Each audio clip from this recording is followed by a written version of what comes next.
Okay, guys, I had no video for you until yesterday when we had a little situation, and so I have a story to tell you. Yeah.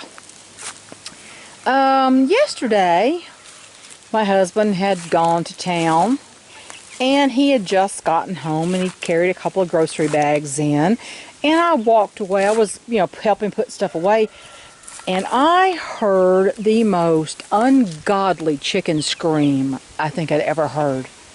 And I went, oh my God, and I flew out the door with my husband right behind me because he didn't hear it. He doesn't hear that well. He didn't hear it.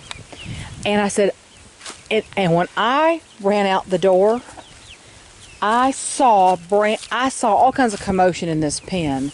And right here, coming this direction at the gate, was a hawk inside the pen with Brandy.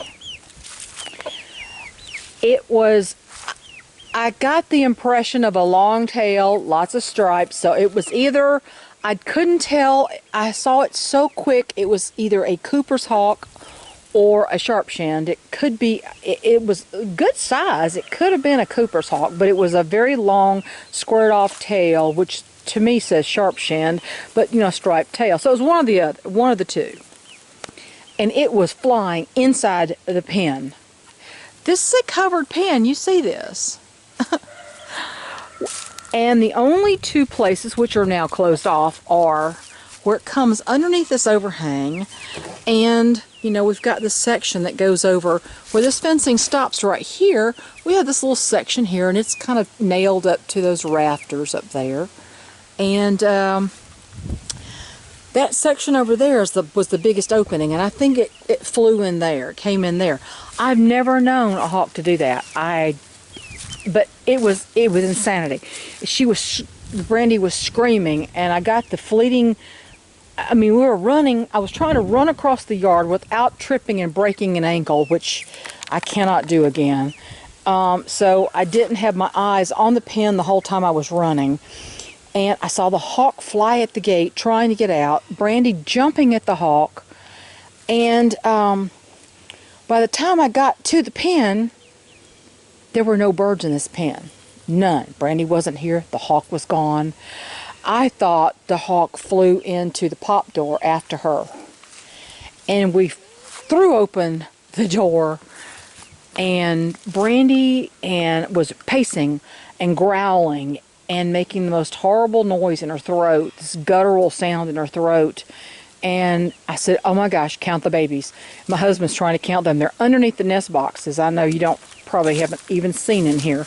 Let me open this door. This is the way we do it. We drill a hole through here, and we put either a long nail or, I don't even know what these are. I found these when I got here years ago, almost 17 years ago. If you know what these are, let me know. These are aluminum, and they bend easily. You can bend them. But I don't know what they're used for, but I've used these for all kinds of things. But you see that nest box there? That roost can be put up higher or lower. I put the nest box in there. It can be replaced and put across the back side. We have a lot of ways we can do this coop, but all the babies were underneath that nest box, all crammed in there. My husband couldn't even count them. I had to get on my hands and knees to count and be sure all the babies were still there, because I thought, oh my God, this is a good way to do these things. It goes through a hole here, and it goes through a hole in the frame. And there's one at the top, and there's one at the bottom. But, yeah. All four babies were in there, and Brandy was pacing inside, making this horrible guttural sound. But she saved all her babies, and no one was hurt. And I still am not real sure how the hawk got in there. I'm thinking, see on this end here where that arches over, that's one of those flexible PVC pipe things, and we just lay fencing across. And so on this end where it's open, we've just got, this stuff to close off the end, this green stuff, which is fine. It's really was to keep the bantams inside, because the Belgian Danvers fly, or they used to when they were younger. They would fly, but So you see, we pulled it, put some pieces of, you know, fencing, but there was a gap right here. And I've rolled a piece of this fencing. I had an extra little piece of fencing and just stuffed it into that opening. But that's the only place I can figure the hawk got in, is it got in through there somehow. But I've never known a hawk to do that. Now, one day I came out when my Belgian Danvers were living over here, this was built for them, and I saw a hawk hanging right here on the side of the fence, trying to get to my Danvers. Hi, little girl. You sitting on my chair? That's my little girl. That little blue partridge girl is the one who beat up her brother, aren't you? But yeah, let me try to walk back over here without breaking an ankle. Uneven ground here is the bane of my existence. This is a gate. This used to be a gate because there was another building here, and it led out into another pen. That's why there's another gate. It's permanently closed now. But yeah, that was probably the scariest thing I think I've ever seen, was a hawk inside a covered pen with 4 chicks and a mama. But Brandy saved her babies, and she didn't get hurt either. Oh, that was my poor husband. I don't think he's ever run as fast in his life, and he hurt his back getting down here. But yeah, they're safe, but oh my God, I hope I never see that again. You're such a good mama there, Miss Brandy. But yeah, I mean, you know, you see these little gaps, and you could see where we've tried to, where the fencing ends, you put this little piece and it's nailed up there, but there was this gap right here, you know, this gap right on the edge. And the only thing I can do is just put something there.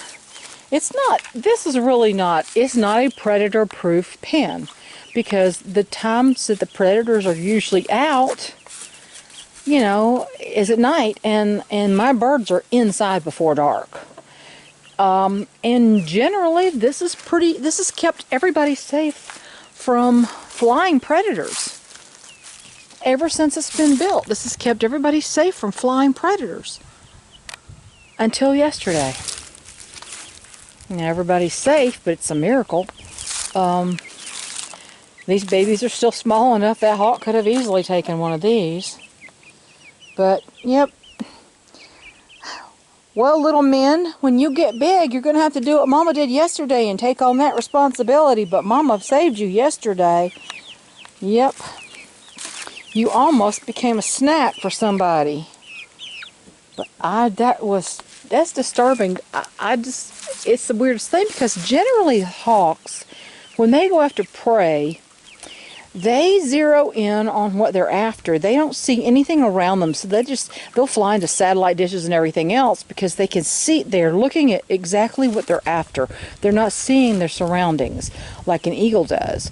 So how a hawk got in here, I mean, they don't exactly walk up and climb. It's the oddest thing. But whatever it was in here. Now there's another point of entry.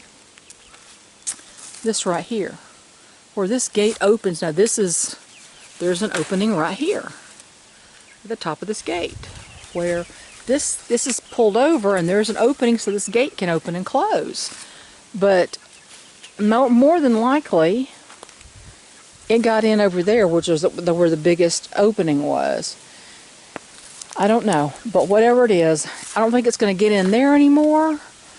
But now it's not as safe as I thought it was from flying predators. I thought this archway would take care of that for the most part, but once they dive and they can grab hold of the fence, but I didn't figure they would climb over and then go into an opening. Anyway, that was our close call yesterday, and let's hope we don't have that again.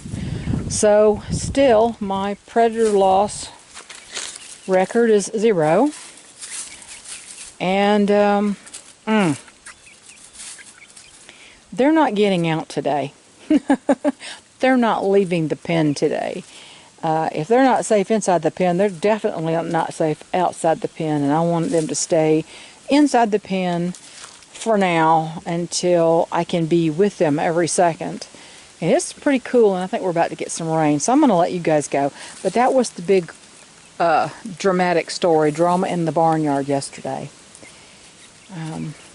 But yeah, here they are now. They're 6 weeks old today, and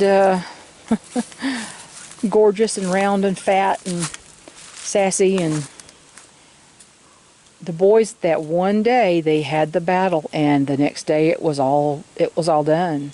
They're just like always, one dramatic afternoon, and that's the end of it. So Partridge male is the dominant male. The blue partridge boy, even though he's bigger, he's the second in line. So there you go. Talk to y'all later. Bye.